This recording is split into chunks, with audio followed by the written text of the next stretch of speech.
ከየትኛውም ቲም በላይ ብራይተኖች ዩናይትዶች ላይ የበላይነት አላቸው። ካለፉት 7 ጨዋታ እንግዲህ 6ቱን ዩናይትድን ማሸነፍ ችሏል። አንዱን ብቻ ነው ዩናይትዶች ማሸነፍ ይቻሉት። አሁንስ በኦልድ ትራፎርድ የሚደረገው ጨዋታ ዩናይትድ ወደ አሸናፊነቱ ይመለሳል ወይስ ደግሞ ብራይተኖች እንደ አሸናፊነታቸው ይቀጥላሉ የሚለውን ነገር ምንመለከት ነው የሚሆነው። ሩበን አሞሪም እንግዲህ ከጨዋታው በፊት ሀሳብ አንስቷል። የተጎዱ አንዳንድ ተጫዋቾች አሉ። ሃሪ ማጉዌር እና ማውንት የተወሰነ ጉዳት እንዳስተናገዱ ተናግሯል። አሁንም ሊሳንድሮ ማርቲኔዝ በጨዋታው እንደማይገኝ አሳውቋል። እስቲ ስለ ጨዋታው ያለንን ሀሳብ ሼር እንደራረግ። ዩናይትድስ ይህንን ጨዋታ ማሸነፍ ይችላል ወይስ አይችልም የሚለውን ሀሳብ ሼር እንደራረግ። ለዚህ ቻናል ግን በቅድሚያ አዲስ ከሆኑ ሰብስክራይብ ማድረጋችሁን እንዳይረሱ።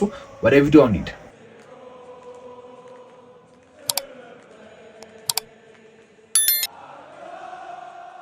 በዩናይትድ ታሪክ እንግዲህ ትልቅ የሚባለውን ድል ሩበን አሞሪም እንግዲህ ባለፈው እሁድ ዕለት አሳክቷል። ከ9 ዓመት በኋላ እንግዲህ አንፊልድ ላይ ሄደው ሊቨርፑልን ማሸነፍ ችሏል። ይህ ደግሞ በዩናይትድ አሰልጣኝነት ታሪክ እንግዲህ ትልቅ የሚባል ነው። እንግዲህ በነ ፈርጉሰንም ታይም እንግዲህ ፈርጉሰን አንፊልድ ላይ ሄዶ ማሸነፍ ትልቅ ስሜት እንደሚሰጠው እንግዲህ ደጋግሞ ይናገራል። የዩናይትዱ ትልቁ የሚባለው ሳር የሚባለው አሰልጣኝ እና ሩበን አሞሪም እንግዲህ በዚህ በአስቸጋሪ ጊዜ እንኳን አንፊልድ ላይ ሄደው ማሳካት ችሏል። ምንም እንኳን ሊቨርፑል ደካማ የሆነ እንቅስቃሴ ቢሆንም እንኳን አንፊልድ ላይ ሄዶ ሊቨርፑል ማሸነፍ ቀላል ነገር አይደለም። ሁሉም የሚፈሩት ስታዲየም ነውና ትልቅ የሚባል አለ አይደል? የደጋፊው 12ኛ ተጫዋች ነው እንደሚባል ሁላችንም እናውቃለን። ሄዶ እዛ ማሸነፍ ቀላል አይደለም። ጨዋታውን በጥሩ መንገድ ተጫውተዋል። አሪፍ የሚባል ታክቲክ ተጠቅመዋልና ከዛ ድል ማግስት እንግዲህ ብራይተንን ነው የሚገጥሙት። ሩበን አሞሪም በፕሬስ ኮንፈረንሳቸው ላይ እንግዲህ አሁን ላይ ስለ ቶፕ 4 እየተወራ ይገኛል። የጋክፖ አንግል የገጨችው ኳስ እንግዲህ 20 ሴንቲሜትር ትንሽ ጠጋ ቢሆን ኖሮ ነው የሚወራው ነገር ይቀየር ነበር ሲሉ እንግዲህ ተናግሯል። ያ ደግሞ በጣም ግልጽ ነው።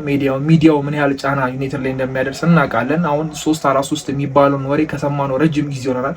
የሰንደርላንዱ ድል ዩናይትድ አሞሪም ብዙ እንዳያስተቻቸውና 3-4-3ቱ እንዳይነሳ አድርጓል። ከዛ በድጋሚ ደግሞ ሊቨርፑልን ማሸነፍ በዩናይትድ ቤትም ትልቅ ውጤት ስለሆነ በዛ ላይ ደግሞ ሩበን አሞሪም ሲተቹባቸው የነበረውን ተከታታይ 2 የፕሪሚየር ሊግ ጨዋታ አላሸነፉ የሚባለውን ሀሳብ እንግዲህ ሽረውት 2 የፕሪሚየር ሊግ ጨዋታ ማሸነፍ ቻሉ። ፕላስ ደግሞ በዚህ ዓመት የከበዳቸው ከሜዳ ውጪ ማሸነፍ ነበር። ከሜዳ ውጪ ሄደውም እንግዲህ ሊቨርፑልን ማሸነፍ ችሏል። ስለዚህ አሁን ሚዲያው ዩናይትድ አሪፍ ደረጃ የሚቀመጥበት ቦታ ነው።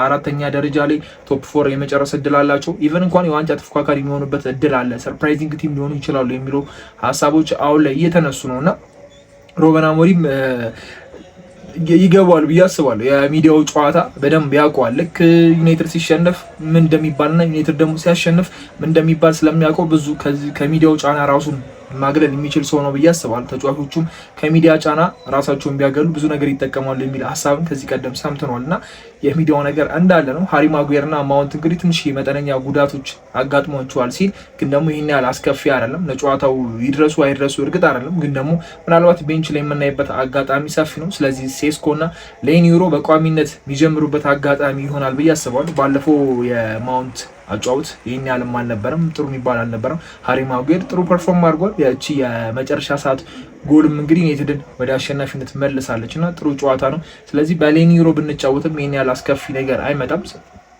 አሪፍ ውጤት እናስመዘግባለን ብዬ አስባለሁ እና በኦልድ ትራፎርድ ካረግናቸው 4 ጨዋታ እንግዲህ 3ቱን አሸንፈናል። አንደኛውን በአርሰናል ተሸንፈናል። የመክፈቻ ጨዋታውን አሁን 5ኛ ጨዋታችንን እንግዲህ ከብራይተን ጋር የምናደርግ ይሆናል። ብራይተን ካለፉት 7 ጨዋታዎች እንግዲህ 6ቱ ማሸነፍ ችሏል። ይህ ፍጹም የበላይነት ነውና ኦልድ ትራፎርድም እየመጣ እያሸነፈ ነው። ባለፈው እንግዲህ ማይሆን ሩበን አሞሪምን ያስወቀሳቸው ከባድ ሽንፈት ነበር የገጠመን። ብራይተን ለዩናይትድ በጣም ከባድ ነው። ከአንፊልዱ ጨዋታ በላይ ይሄኛው ጨዋታ ነው ሞር ያስፈራኝ። የሊቨርፑልን ደካማ ጎን አውቀዋለሁ። ሊቨርፑል ጥሩ ታይም እያሳለፈ አይደለም፣ ተከላካዮቹ አሪፍ አይደለም፣ አጥቂዎቹም ገና ናቸው የሚል ሀሳብ ስለነበረኝ ዩናይትድ የማሸነፍ እድል አለው ስል ነበር እና አሁን ግን የብራይተንን አቋም ለመግለጽ ይሄ ነው ለማለት ይከብዳል። ብራይተን ሌላኛው ዩናይትድ ነው ብለን መናገር እንችላለን። ግራ የሚያጋባ አቋም ነው ያላቸው። እንትናን አሸነፉ፣ ሲቲን አሸነፉ ስንል እዚህ ጋር መተው በኤቨርተን ይሸልፋሉ፣ እዛ ቶተንሃምን ነጥብ አስጥለዋል ምናምን ነገር ስንል በበርነማውዝ አይ ነው በጣም አሁን ላይ ካሉ ቲሞች ከፍተኛ ውጤቶችን እያስመዘገበ ያለን አሪፍ የሚባል ቲም ነው። እንደሱ ተጫዋቾችን ከኋላ ያሉትን ኦልሞስት አጥቷል፣ ግን እንደ አዲስ ራሱን ሰርቶ የሚገርም ውጤት ያስመዘገበ ቲም ነው ብለን መናገር እንችላለን። በርንማውዝን መናቅም ከባድ ነው። አሪፍ ቲሞች ናቸው። በደረጃውም ስንመለከታቸው አሪፍ ደረጃ ላይ የተቀመጠ ቲም ነው። በበርንማውዝ እና በኤቨርተን ነው እንግዲህ ብራይተን የተሸነፉትና አንድ አድቫንቴጅ አለው ብዬ ማስበው ብራይተኖች ሲሸነፉ ኤቨርተን በሜዳውን ያሸነፋቸው፣ በርነማውዝ በሜዳውን ያሸነፋቸው። ስለዚህ ከሜዳቸው ውጭ ያለ ጨዋታ ይከብዳቸዋል የሚል ሀሳብ ያለኝ። ፕላስ ዩናይትድም በኦልድ ትራፎርድ ነው የሚያገኛቸው። ዩናይትዶች እንግዲህ ተከታታይ 3 የፕሪሚየር ሊግ ጨዋታ በኦልድ ትራፎርድ ማሸነፍ ችሏል። 4ኛ ጨዋታ ይጠብቃቸዋልና በደረጃ ሰንጠረዥም ስንመለከተው እንግዲህ ከዩናይትድ ስር ነው ያሉት። በ1 ፖይንት ብቻ ነው የሚያንሱት። ዩናይትድ ሰንደርላንድን በሜዳው አስተናግዶ እንግዲህ ማሸነፍ ችሏል። ሰንደርላንድ በጣም ሲወራለት ነበረ። ዩናይትድ በቀላሉ ይከብዷል የሚል ሀሳብ ነበራቸው። በቀላሉ ሊያሸንፈው የሚችል ቲም አይደለም፣ ወይ ደግሞ አቻ ራሱ ከወጡ አሪፍ ነበር ሲባል ነበር። በጥሩ ጨዋታ ሰንደርላንድን በኦልድ ትራፎርድ ማሸነፍ ችሏል። አሁንም ብዙ ነገር እየተነሳበት ነው። ብራይተን ካለው ሪከርድ ካለው ዩናይትድ የበላይነት አንጻር በቀላሉ ዩናይትድ ይህንን ውጤት ያገኛል፣ በቀላሉ ያሸንፋል ለማለት በጣም ከባድ ነው የሚሆነው። ሌላ ኦልድ ትራፎርድ ላይ ሴኒ ላመንስ የሚፈተንበት፣ እነ ብራያን ምቤሞ የመሀል ሜዳችን ካስሜሮ በቋሚነት ይጀምራል ብዬ አስባለሁ። እነ ብሩኖ የሚፈተኑበት ጨዋታ ነው ብዬ አስባለሁ። ያንን መጥፎ ታሪክ የባለፈውን አመት የኦልድ ትራፎርድ ጨዋታ አስረስተውን አዲስ ታሪክ የሚጽፉበት ነው። የዚህኛው ጨዋታ ትልቅ ለአሞሪም ተርኒንግ ፖይንት ነው ብዬ አስባለሁ። ልክ ቶፕ 4 እየተባለ የሚወራው ነገር የሆነ ከአንድ ሳምንት በኋላ ብራይተንን ካሸነፈ የዋንጫ ተፎካካሪ ይሆናል የሚል ሀሳብ መነሳቱ የማይቀር ነገር ነው። አሁን ላይ በዚህኛው ሳምንት የሚደረጉ ጨዋታዎች ከዩናይትድ በላይ ያሉት እርስ በራሱ ነው የሚገናኙት። ክሪስታል ፓላስ ከአርሰናል ነው የሚገናኘው፣ ቼልሲ ከሰንደርላንድ ነው የሚገናኘው። እያንዳንዱን ስንመለከተው ፖይንት ጥለው ዩናይትዶች ከ4ኛ 5ኛ የሚቀመጥበት ደረጃ ላይ ነው ያለው እና ይህንን እድል በኦልድ ትራፎርድ ማባከን የለባቸውም። ግን ደግሞ ከባድ ጨዋታ እንደሚሆን በጣም ግልጽ ነውና ብራይተኖች 2 ጨዋታ ብቻ የተሸነፉት በዚህኛው የውድድር ዘመን። ዩናይትድ ደግሞ 3 ጨዋታ ተሸንፏል። በሲቲ በአርሰናል እና በቤንፎርድ ነው ምናልባት ከባዱ ሽንፈት ብለን ልናወራ የምንችለው እና የሁለቱ እንኳን ሊያሸንፉ ይችላሉ የሚል ሀሳብ ያለን። አሁን ላይ ያላቸው ደረጃ 5 ያስታውቃል። 1ኛና 2ኛ ነው የተቀመጡት እና ዩናይትድ ብራይተንን ማሸነፍ የሚችልበት አቋም ላይ ነው የሚለው ጥያቄ አጠራጣሪ። ዩናይትድን ማመን ከባድ ነው። ዩናይትድም ያለ አይደል ወጥ አቋም የላቸውም። ሊቨርፑል ላይ አይተናል። ቶፕ 6 ላይ ሲሆን ምን ያህል ጨዋታ እንደሚጫወት ሁላችንም እናውቃለን እና ተጫዋቾቼ ብዙ ጊዜ ይህንን ጨዋታ አያሸንፉም ሲባል የሆነ ወኔያቸው ይጨምራል ወይ ደግሞ አሪፍ ይጫወታሉ የሚለው የባለፈው ሳምንት አስቴት እንግዲህ አይተን ነበረ እና በዚህኛው ሳምንት ሙሉ ለሙሉ ለዩናይትድ አልተሰጠም። ብራይተን ይከብዷል የሚል ሀሳብ አለ። ለተከታታይ ጨዋታ እንግዲህ ብራይተኖች አሸንፏል። ብራይተኖች የበላይነት አላቸው። ዩናይትዶች ያንን የበላይነት ለመስበር ነው የሚጫወቱት ከሊቨርፑል እኩል። ይሄ የክብር ጨዋታ ነው ለእኔ። ከ8 ጨዋታ ብራይተኖች 7ቱን ማሸነፍ ከቻሉ፣ ከ7ቱ ጨዋታ ነጥብ ይዘው መውጣት ከቻሉ ለዩናይትድ በጣም መጥፎ ሪከርድ ነው ብዬ አስባለሁ ነው። አሁንም ያለ መጥፎ ሪከርድ ነው። ሌላ መጥፎ ሪከርድ ማስመዝገብ ተገቢ አይደለም። ከትልቅ ድል ነው የመጣ ነው። አንፊልድ ላይ ሊቨርፑልን አሸንፎ የመጣ ቲም ኦልድ ትራፎርድ ላይ በብራይተን ነጥብ መጣል ወይ መሸነፍ ለአሞሪም ትንሽ ከበድ ይላል። ያው ሚዲያው በአንድ ነው ቀየር የሚለው በቃ አይደል። አሁን ለቶፕ 4 ዩናይትድ የሚጫወተው ምናምን ነገር ሲባል የነበረው ነገር ተቀይሮ ሮበን አሞሪም አሁንም ሲስተማቸው እየሰራላቸው አይደለም፣ ከ2 ጨዋታ ሊዘል አልቻለም ምናምን የሚለውን ሀሳብ ደግሞ ያመጡታል። ሮበን አሞሪም 2 ጨዋታ አላሸንፉም ሲሉ የነበሩ ሰዎች መከረበታቸው ስለማይቀር ተጫዋቾቹ ላይ ጫና ማድረጉ አይቀርም፣ አሰልጣኙ ላይ ጫና ማድረጉ አይቀርም። አሁን ግን የተረጋጋ ዩናይትድ እያየን ነው። የቡድን መንፈሱ አሪፍ ነው።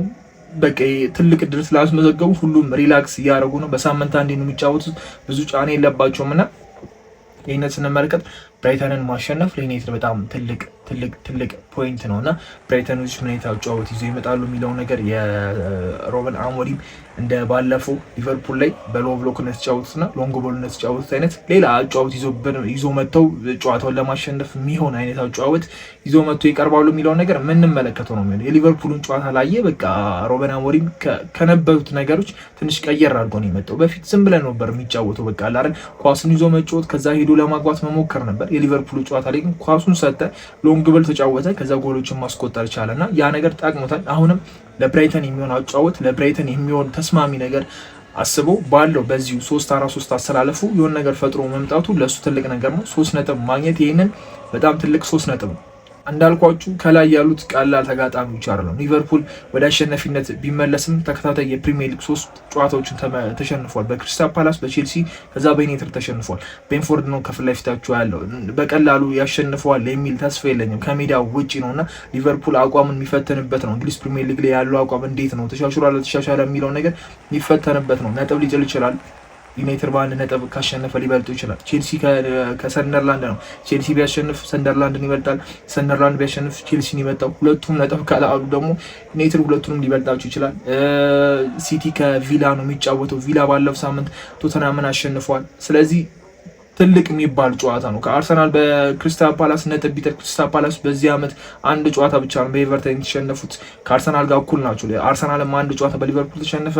በክሪስታል ፓላስም በኤቨርተን አንድ ጨዋታ ነው የተሸነፈው እና ይህንን ስንመለከት ለዩናይትድ ይህችኛዋ ጨዋታ በጣም ትልቅ ጨዋታ ነች። ይህ በጣም ከየትኛውም ጨዋታ በላይ ወሳኝ 3 ነጥብ ነው በኦልድ ትራፎርድ ሊያገኝ የሚገባው ብዬ አስባለሁ እና ለሩበን አሞሪም ትልቅ የሚባል ውጤት ነው ብዬ አስባለሁ። ትልቅ የሚባል 3 ነጥብ ነው ለወደፊቱ በጣም ዩናይትዶች የሚያነቃቃ ዩናይትድ ወደ ዋንጫ ፉክክር ሊወስደውም የሚችላል አይደል። በዚህ ዓመት የትኛውም የዩናይትድ ደጋፊ ዋንጫ አይጠብቅም። አሪፍ ቲም ማየት፣ ወደ ቻምፒየንስ ሊጉ መመለስ ነው የሮበን አሞሪም መቀደም። ገና ፕሪዝን ላይ ገና ፕሪሚየር ሊጉ ሳይጀምር እየተናገሩ የነበሩት እቅዳችን ወደ ቻምፒየንስ ሊግ መመለስ ነው የሚል ነገር አለና እሱን ለማሳካት እዚህ ጋር መስራት አለበት ብዬ አስባለሁ።